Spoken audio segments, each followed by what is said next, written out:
This segment of Panther Sports Talk is brought to you by Lincoln Savings Bank. At home in Iowa, at work for you. The UNI football team earns a 7-point win on the road to start Missouri Valley Football Conference play as they take down the Southern Illinois Salukis. They come home now for homecoming, a homecoming game coming up against Western Illinois. But coach, in this Southern Illinois Saluki team, your offense put some points out there on the board, but it was long sustained drives that really got things rolling early on in that first half. Well, it was important that we rushed the football, so we had consistency.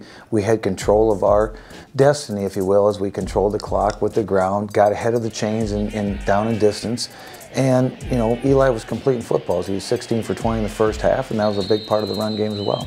Past couple weeks, we talked about wanting to improve that running game. From what you saw in that first half from your offense and from the whole game, how do you feel like the offense performed? I felt like we made progress, and we have to get better, but we made a lot of progress. And how our people went out there, how our offensive line went out there, how our running backs, our fullbacks, everybody kind of had a purpose. Everybody improved their game, and because of that, we rushed the football. The Panthers jumped out to an early 10-0 lead. Then Southern seemed like every time they would score, the offense would go out there and find an answer, and that was good to see, I'm sure. Well, it's very good to see when you're on the road, especially because, you know, you're out there on your own. Momentum is starting to swing because the fans get in the game when the opponent scores, and then they try to come back and try to get their offense back on the field. But it's hard to cheer when you go up over the top and you make a great grab, and that's what Isaiah Weston did. They blitzed us. Could have been a big play for them. We threw the ball up. Isaiah went and got it and turned into a big play for us. Coach, we seem to talk every week about senior wide receiver Derice Fountain.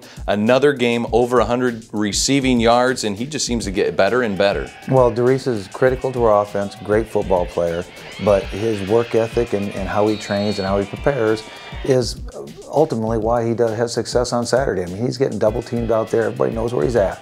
But he's getting football in tough situations. And a very acrobatic touchdown grab as well. In the running game, Trevor Allen, Javion Browning seemed to be a pretty good 1-2 punch. 75 yards for both of them in the game. They are. They both have a little bit of different way they run the football, and both got nicked up a little bit again. But you can see when they're healthy and when they're fresh, they're good running backs for us. But you always go back to the offensive line.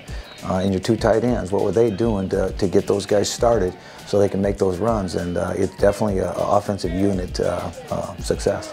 Eli Dunn, 3 touchdown passes, no interceptions. Do you like the growth he made over the bye week? He did. He made progress. He was very competitive that day. He made good decisions that day, and he went out there with the look that he wanted to get the points back when they were starting to come back. So he did a very nice job that way, and we need to continue to progress there as well. All right, we'll have more with Coach coming up. We will talk turnovers. We'll be talking UNI defense, though, when we come back. This is Panther Sports Talk.